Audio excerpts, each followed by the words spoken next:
working hard at something for sake of a reward that comes afterward can make the hard work much more challenging and make us much less likely to lean into hard work in the future.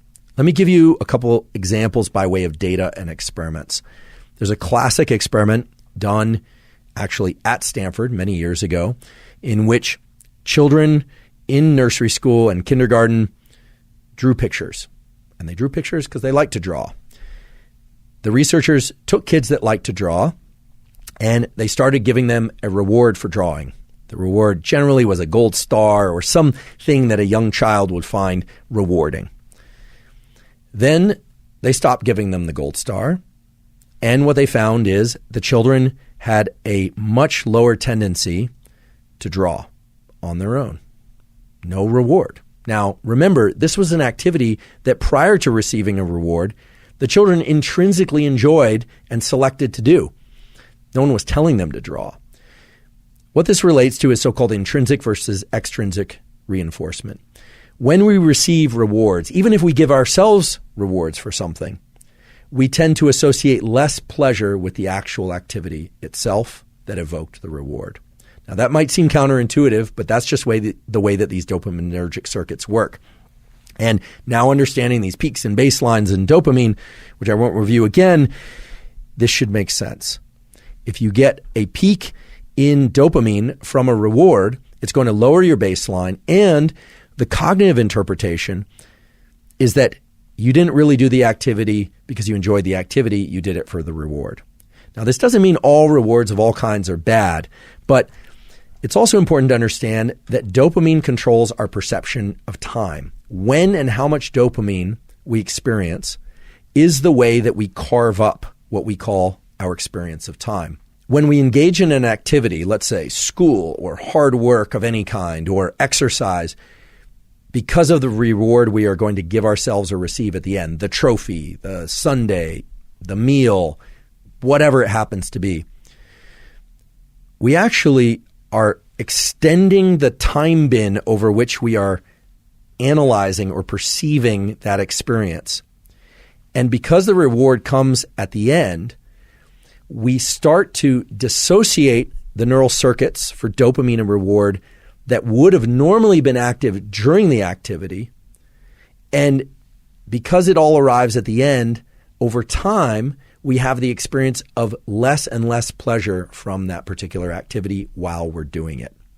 Now, this is the antithesis of growth mindset. My colleague at Stanford, Carol Dweck, as many of you know, has come up with this incredible theory and principle, and it actually goes beyond theory and principle, called growth mindset, which is this striving to be better, to be in this mindset of I'm not there yet, but striving itself is the end goal. And that, of course, delivers you to tremendous performance. It's been observed over and over and over again that people that have growth mindset, kids that have growth mindset, end up performing very well because they're focused on the effort itself. And all of us can cultivate growth mindset. The neural mechanism of cultivating growth mindset involves learning to access the rewards from effort and doing. And that's hard to do because you have to engage this prefrontal component of the mesolimbic circuit. You have to tell yourself, okay, this effort is great. This effort is pleasurable, even though you might actually be in a state of physical pain from the exercise. Or I can recall this from college, just feeling like I wanted to get up from my desk, but forcing myself to study, forcing myself. What you find over time is that you can start to associate a dopamine release. You can evoke dopamine release from the friction and the challenge that you happen to be in. You completely eliminate the ability to generate those circuits and the rewarding process of being able to reward friction while in effort if you are focused only on the goal that comes at the end, because of the way that dopamine marks time. So if you say, oh, I'm going to do this very hard thing and I'm going to push and push and push and push for that end goal that comes later, not only do you enjoy the process of what you're doing less, you actually make it more painful while you're engaging in it. You make yourself less efficient at it because if you were able to access dopamine while in effort, dopamine has all these incredible properties of increasing the amount of energy in our body and in our mind, our ability to focus by way of dopamine's conversion into epinephrine. But also, you are undermining your ability to lean back into that activity the next time. The next time you need twice as much coffee and 3 times as much loud music and 4 times as much energy drink and the social connection just to get out the door in order to do the run or to study. So what's more beneficial, in fact, can serve as a tremendous amplifier on all endeavors that you engage in, especially hard endeavors, is to not start layering in other sources of dopamine in order to get to the starting line, not layering in other sources of dopamine in order to be able to continue, but rather to subjectively start to attach the feeling of friction and effort to an internally generated reward system. And this is not meant to be vague. This is a system that exists in your mind, that exists in the minds of humans for hundreds of thousands of years, by which you're not just pursuing the things that are innately pleasurable, food, sex, warmth, water when you're thirsty, but the beauty of this mesolimbic reward pathway that I talked about earlier is that it includes the forebrain. So you can tell yourself the effort part is the good part. I know it's painful. I know this doesn't feel good, but I'm focused on this. I'm going to start to access the reward. You will find the rewards, meaning the dopamine release inside of effort if you repeat this over and over again. And what's beautiful about it is that it starts to become reflexive for all types of effort. When we focus only on the trophy, only on the grade, only on the win as the reward, you undermine that entire process.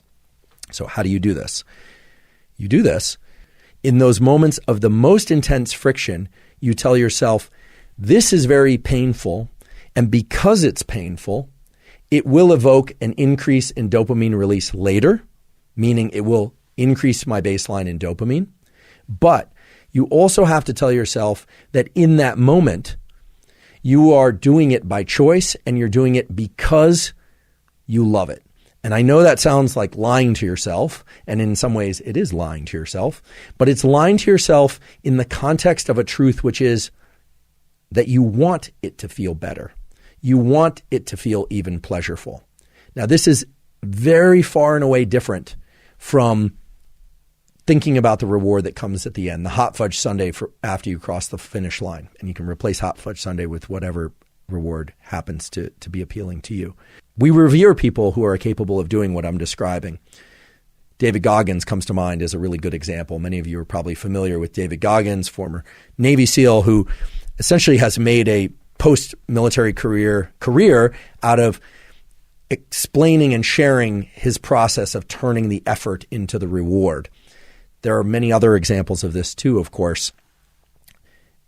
Throughout evolutionary history, there's no question that we revered people who were willing to go out and forage and hunt and gather and caretake in ways that other members of our species probably found exhausting and probably would have preferred to just put their feet up or soak them in a cool stream rather than continue to forage. The ability to access this pleasure from effort aspect of our dopaminergic circuitry is without question the most powerful aspect of dopamine and our biology of dopamine. And the beautiful thing is it's accessible to all of us. But just to highlight the things that can interfere with and prevent you from getting dopamine release from effort itself, don't spike dopamine prior to engaging in effort. And don't spike dopamine after engaging in effort. Learn to spike your dopamine from effort itself.